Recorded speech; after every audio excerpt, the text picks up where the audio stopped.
السلام عليكم ورحمة الله وبركاته. الحمد لله والصلاة والسلام على سيدنا محمد وعلى آل بيته الطيبين الطاهرين. اليوم راح أقدم وياكم طريقة طبخ الملوخية بأسهل وألذ طريقة. طبعا طريقة فرم الملوخية على الإيد تاخذ وقت، وأني فرمتها ومجهزتها وياكم، لكن إذا حبيتوا طريقة جدا جدا سريعة، طريقة راح نضربها بالخلاط. مبدئيا طبعا أنا عندي كيلو من الملوخية، مقطمتهم وغاسلتهم وخليتهم بالمصفي حتى تصفي ميتهم، وبعد ما نشفوا عندي بشكل كامل ضفت نص الكمية بالخلاط، وراح أضيف عليهم مي الدجاج المغلي. ضروري هنا أضيف مي الدجاج المغلي، أو طبعا إذا حبيت تسويها أكيد على مية لحم، ومباشرة بالخلاط راح أمزجهم حتى تتجانس عندي المكونات، وبنفس الطريقة أكمل كل كمية الملوخية.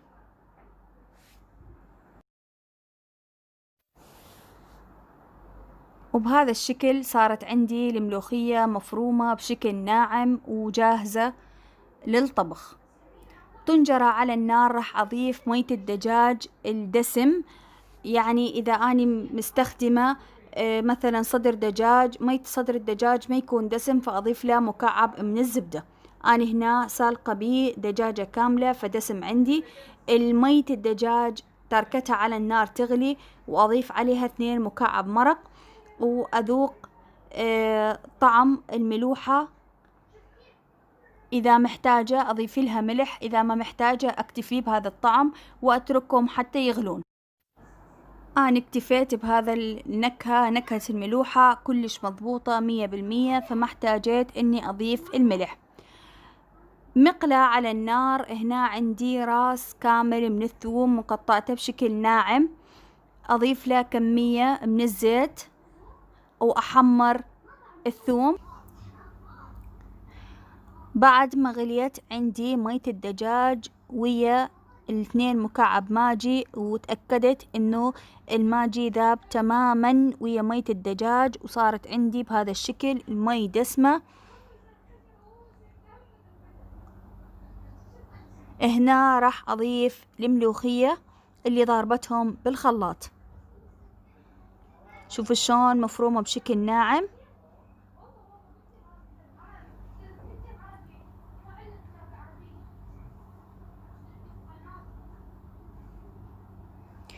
طبعا حاولوا لما نطبخ الملوخية تكون مية الدجاج مية المرق أقل.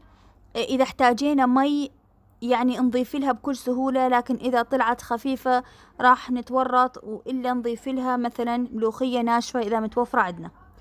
بهذا الشكل أنا هسه هديت النار، وبعد ما ضفت الملوخية راح تطلع هاي الرغوة. أرفعها، ضروري إنه أرفعها، كل ما ظهرت أرفعها وما أخلي الملوخية تغلي نهائيا. مية الدجاج مغلية.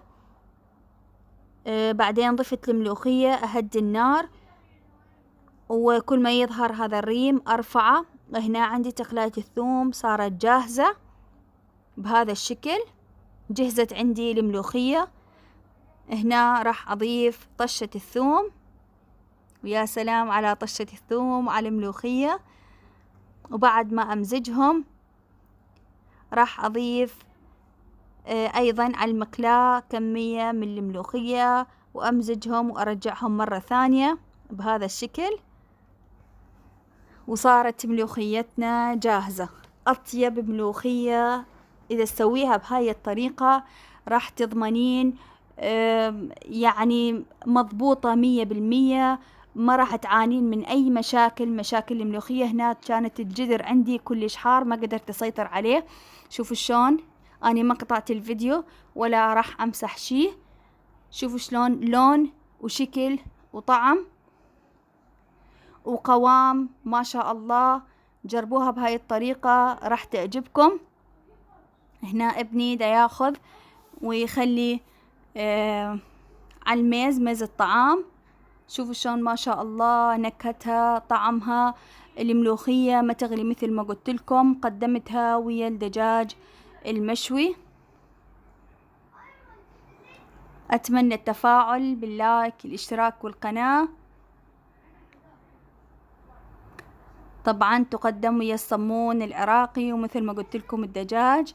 السلام عليكم ورحمة الله وبركاته.